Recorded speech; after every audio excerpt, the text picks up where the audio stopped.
Hello everyone and welcome to my YouTube channel. My name is Michael J. Bunch. I'm an author and I'm working on my first dark fantasy novel. In today's video I want to discuss some of the more popular plotting structures used for storytelling, how to use them, my opinions on some of them, and one structure that I just learned about that I think might be interesting. So we got a lot to get through, so sit back and relax while we learn about plot structures.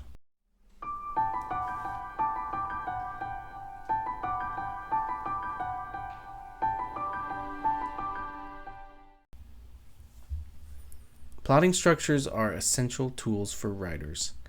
They help us organize our thoughts, ensure our stories have a coherent structure, and guide us in developing engaging narratives.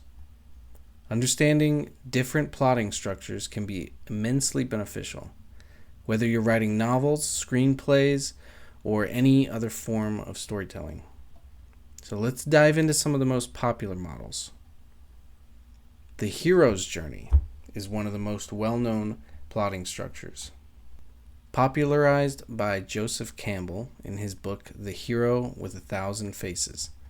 This model is often used in epic tales and adventure stories, including classics like The Lord of the Rings and Star Wars. So the hero's journey consists of 12 stages. 1. The ordinary world. The hero's normal life before the adventure begins. And 2. The call to adventure. The hero is presented with a problem or a challenge. And 3. Refusal of the call. The hero hesitates or refuses the call to adventure. 4. Meeting the mentor. The hero meets a mentor who provides guidance. 5. Crossing the threshold. The hero becomes committed to the adventure and enters the unknown. And 6. Tests, allies, and enemies. The hero faces tests, meets allies, and confronts enemies. And 7.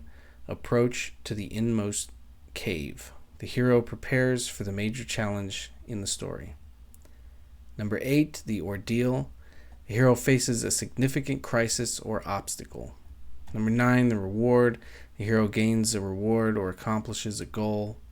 Number 10. The road back. The hero begins the journey back to the ordinary world. The resurrection, the hero faces a final test or battle. And then number 12, return with the elixir. The hero returns home transformed, often bringing something valuable to share. So, in my opinion on the hero's journey, I believe this structure is basically timeless, very versatile, provides a solid framework that can be adapted to various genres and stories. However, it can sometimes feel formulaic if it's not approached with creativity. So next we have another popular one, Save the Cat. And this is a plotting structure developed by screenwriter Blake Snyder.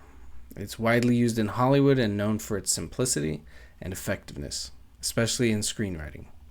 So this model breaks a story into 15 beats, each representing a critical moment in the narrative. So number 1, opening image, the first impression of the story. Number 2, theme stated. The underlying theme or moral of the story is hinted at. 3, setup, introduction of the main character and the world. Number 4, the catalyst, the event that sets the story in motion. Number 5 is the debate. The hero questions the journey ahead. Number 6, break into 2. The hero commits to the journey. 7, B story, a subplot that supports the main story. Number 8, fun and games, the heart of the story where the hero encounters various situations. Number 9, midpoint, a significant event that changes the story's direction. Number 10, bad guys close in, obstacles and challenges intensify. Number 11, all is lost, the hero hits rock bottom. Number 12, dark night of the soul, the hero reflects on their journey and regroups. Number 13, break into 3, the hero finds a solution. Number 14, finale, the climax where the hero confronts the problem. And number 15, final image, the resolution and the final scene. So my opinion on Save the Cat, this structure is incredibly useful for those looking to create tight, engaging stories, especially for film and television. It's straightforward, helps keep the pacing consistent. However, some writers might find it too rigid. Some other plotting structures. There are several other plotting structures that writers might find useful. Depending on their specific needs and their preferences, here are a few more. So we have the 3-act structure, and this one is commonly used in screenwriting and novels. This structure divides the story into 3 parts: the setup, confrontation, and resolution. It's simple, effective for almost all narratives. Number 2 I have is Freytag's pyramid, developed by Gustav Freytag.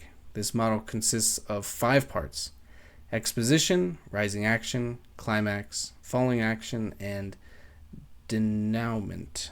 It's particularly useful for understanding the flow of classical drama. The Snowflake Method, created by Randy Ingermanson. This method is more of a step-by-step guide to developing a story, starting from a simple idea and expanding it into a detailed narrative. Now, I remember the Snowflake Method from when I was in school. That's the one that we always used. So my opinion on those other plotting structures, each one of these has its merits and can be very effective depending on the type of story you want to tell. This 3-act structure is particularly versatile, while Freytag's pyramid is excellent for analyzing the dramatic arc. Snowflake Method is great for detailed planners. I personally don't much like the Snowflake Method. It never worked for me. So lastly, I just recently learned about a 7-point plot structure, which is a simplified yet effective model. This structure is particularly popular among fantasy and science fiction writers. So here are the 7 acts. 1. The setup. This act introduces the main characters, the setting, and the central conflict or goal. It ends with an inciting incident that disrupts the status quo. 2. The new situation. The protagonist reacts to the inciting incident, explores the new world or situation, and establishes the stakes. Number 3. Progress. The protagonist makes some headway toward their goal, but encounters obstacles and setbacks, leading to a turning point. 4. Complications and higher stakes. The protagonist faces increased challenges and complications, leading to significant setbacks and tensions. 5. The final push. Protagonist makes a final effort to overcome the main conflict, leading to the climax. In the climax, the protagonist faces the main conflict head-on in a decisive confrontation, resulting in a resolution. And then number 7, the aftermath. The story's loose ends are tied up, and the protagonist's new status quo is established. So my opinion on this 7-point plot structure. So I found this one interesting because it's pretty simple and it focuses on the key turning points. So it's less detailed than the hero's journey or Save the Cat, but it offers a clear roadmap that can help maintain narrative tension and progression. And I'm excited to give it a try in my future projects. So I found the 7-point plot structure from a YouTuber named David Shapiro. I'll link it down in the description. And that does it for today's video. If you found the information interesting or useful, please like and subscribe and click the bell icon if you want to be notified anytime I post a video. If you'd like to sign up for my mailing list or be a future ARC reader, I've left the link to my website in the description as well. Thank you for watching, and I'll see you in the next video.